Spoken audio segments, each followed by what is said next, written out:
Salam, hər vaxtınız xeyir olsun. Kanalımızın dəyərli izləyiciləri, mən Seymur Rəfiyev, hər birinizi salamlayıram.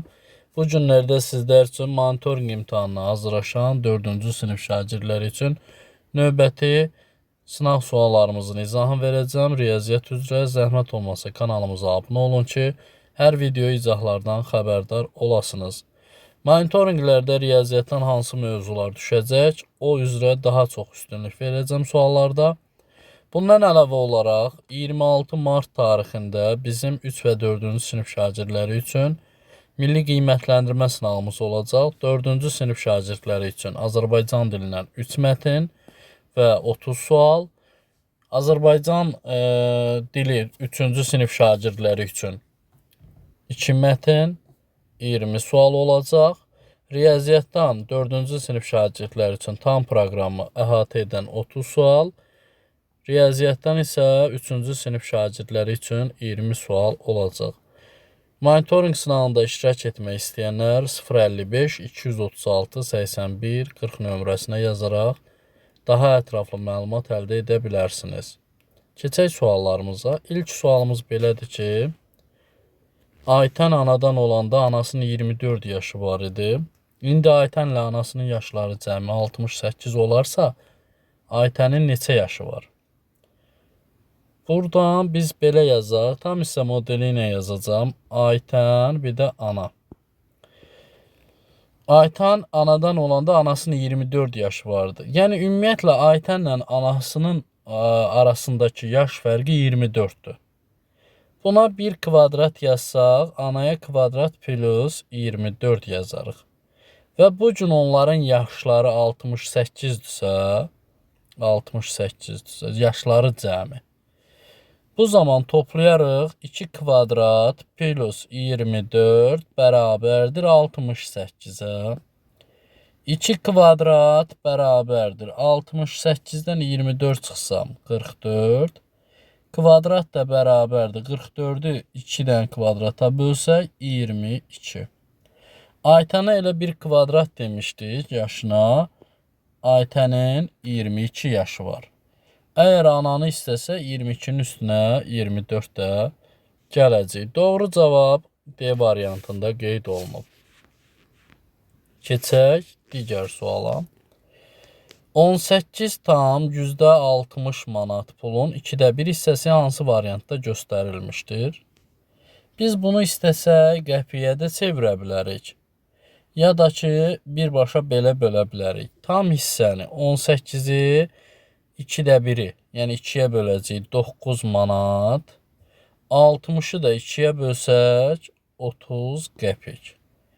9 manat 30 qəpik A variantında qeyd olunubdur. Keçək digər suala. Deyir, sahibkarın 3 istixanası var. Birinci istixanadan 15,6 ton, ikinci istixanadan bundan 5,4 ton az məhsul.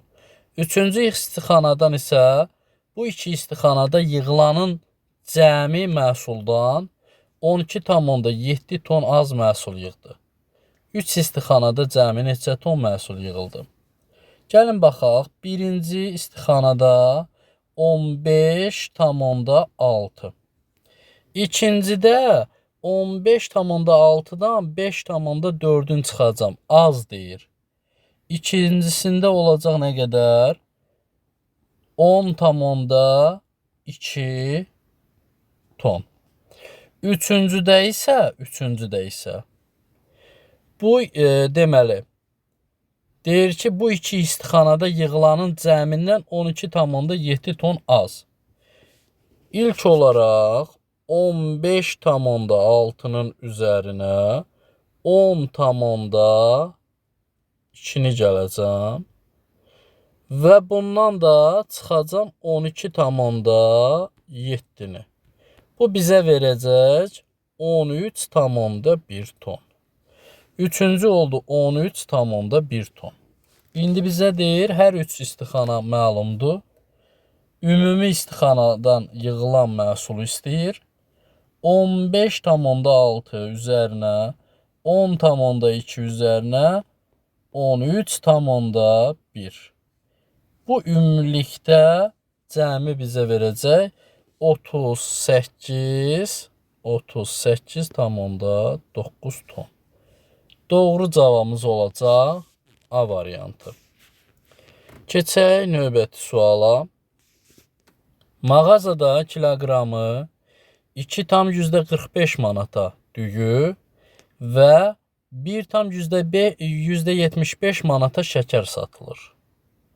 Müştəri hərəsindən 1 kiloqram alıb satıcıya 5 manat verərsə, satıcı neçə manat qaytarmalıdır? Hərəsindən, yəni 1 kiloqram düyüyə 2,45 manat, %45 manat. 1 kiloqramı 1,75 manat verib.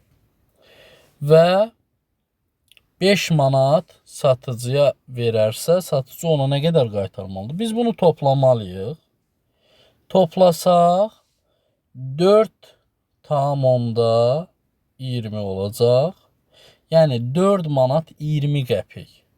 Bunun aldığı məhsuldur.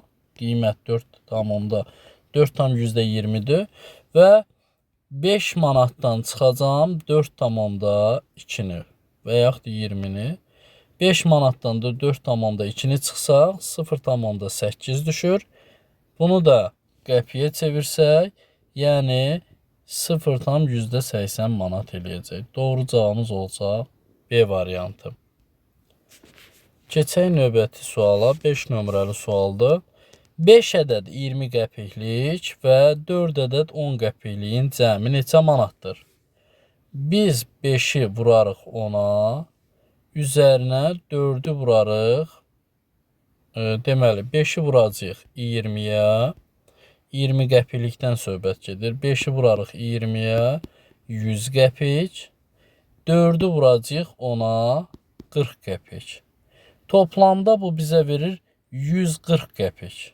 Amma manata çevirsək 1,40 qəpik olacaq. Yəni 1,40 manat. Doğru cavabımız olur B variantında. Növbəti sual 6 nömrəli sualdır. 960 qəpiyin içində neçə ədəd 30 qəpiklik var? 960-ı bölürük 30-a. 960-ın içərisində 30, deməli, ayırsaq 3 dəfə 90, 6, 0 gəlir, 2 dəfə də burada 60, 32 dəfə. Doğru cavabımız olacaq B variantı. Növbəti bir sual. Çevrənin radiusu perimetri 45 cm olan bərabər tərəfli üçbucağın tərəfinə bərabərdir. Çevrənin diametrini tapın. İlk öncə 45 cm-dirsə bərabər tərəfli üçbucağın 45-i bölərəm 3-ə, tərəf düşəcək 15. 15 deməli üçbucağın tərəflərindən birinidir. Çevrənin radiusu, mərkəzi xətti çəkirəm. Bura qədər olan radius 15-dirsə, buradan da tam hissəyə qədər də 15-dir. Biz bilirik ki, diametr nəyə bərabərdir? 2 radiusa. O zaman 15-i 2-yə vurarıq, 30 santimetr olacaq. Doğru cavabımız olacaq C variantı. Növbəti sual 8 nömrəli sualdır. Deyir 4 manatın 8-də 3 hissəsi neçə qəpikdir? 1 manatımız 100 qəpikdir. 4 manatımız olacaq 400 qəpik. Və 400-ün 8-də 3 hissəsini tapacaq. 400-ü böləcəyik 8-ə, 50, 50-ni də 3-ə vursaq 150 qəpik. Doğru cavabımız olacaq C variantında. Növbəti bir sual. Deyir ki, kitabın qiyməti dəftərin qiymətindən 4 dəfə bahadır. 2 kitab və 3 dəftərin birlikdə qiyməti 22 manattırsa, bir kitabın qiyməti neçə manatdır? Biz bu zaman tam hissə modeli ilə də yaza bilərik. Tənli ilə də yaza bilərik. Bu dəfə tənli ilə yazacağım. Kitab və dəftər. Deyir kitabın qiyməti dəftərin qiymətindən 4 dəfə bahadır. Dəftərə x desək, kitaba 4x deyərik. Əgər 2 kitab, 3 dəftər alsam, 2 kitab alanda 4'ü 2'yə vursam 8x buna verəcəm. 3 dəftər alsam x-dan 3x qədər olacaq. Və ümumi 22 manat pul vermişiksə, x-darımız 8x-nin 3x-i toplasaq, cərəmin də bərabər eləsə 22'yə olacaq 11x bərabərdir 22, x də bərabərdir 2. Kitabın qiymətini soruşur. Dəftərin qiyməti 2 manatdır. Çünki dəftərə x demişik. Kitab dəftərdən 4 dəfə bahadırsa, 4'ü də 2'yə vursam 8. Doğru cavab olacaq B variantı. 10 nömrəli sual. Deyir düzbucaqlı formasında olan bağın uzunluğu 36 metr. Eni isə 28 metrdir. Bu bağın kənarlarına hər tərəfdən 4 metr məsafədə neçə nar ağacı əkilib? Bağda neçə nar ağacı əkilib? Biz deməli düzbucaqlı formasındadırsa 36, 28. Yaxşı olar ki bunun perimetrini tapaq. Kənarları bizə lazımdır. 36 üzərinə 28 vurulsun 4 bərabərdir 128'ə. Ümumi metrəni çıxartdıq və 128'i də böləcəyik 4'ə. 4 metrdən bir ağac əkilibsə 32 ağac əkilmiş olacaq. Doğru cavab B variantında qeyd olunub. Növbəti sual 11 nömrəli sualdır. Əkinçi hər kiloqramını 0,70 manata aldığı 20 kiloqram kartofu kiloqramı 1,10 manatdan satdı. Əkinçi bu satışdan neçə manat qazanc əldə etdi? Əgər 20 kiloqramdırsa 0,70'i vururuq 20'yə. Bu bizə verir 14 manat. Ümumi maya dəyər 14 manatdır. Əgər 20 kiloqramı 1 manat 10 qəpikdən satmışıqsa, 20'ni vuracağıq 1 manat 10 qəpikdən. Bu bizə verir 22 manat.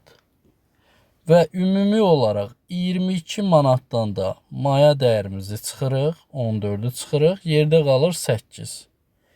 Deməli qazanc nə qədər olub? 8 manat. Doğru cavab C variantında qeyd olunub. Növbəti sual 12 nömrəli sualdır. Deyir alıcının 350 manatı var idi. Mağazada bazardakından 3 dəfə çox pul xərclədi. Və bundan sonra onun 26 manatı qaldı. Alıcı mağazada neçə manat xərclədi? Deməli, bir mağazada olub bu alıcı. Mağazada olub, bir də bazarda. Bu adamın 350 manat pulu var. Bundan 26'sı əlində qalıbsa, nə qədər xərcləyib? 324 manatın xərcləyib. Mağazada bazardakindən 3 dəfə çox pul xərcləyib. Bazarda bir dənə deyək ki, tam hissə modeli ilə yazsaq, kvadrat xərcləyibsə, mağazada 3 dənə kvadrat. Və bu nəyə bərabər olacaq? 324'ə. 4 dənə kvadratımız bərabərdir 324'ə. Bir kvadratımız nəyə bərabərdir? 324'ü 4 yerə bölsək 81 düşür. Əgər bazarda istəsə 81 manatdır. Yox, əgər ki mağazada istəsə 81'i vuracam neçəyə? 3'ə. Çünki 3 dəfə çoxdur. Bu da 243 manat eləyəcək. Bu olsun bazar, bu olsun mağaza. Doğru cavabımız olacaq C variantında qeyd olunub. Suallarımız bu qədər. Növbəti dəstək suallarında görüşənədək sağ olun, salamat qalın.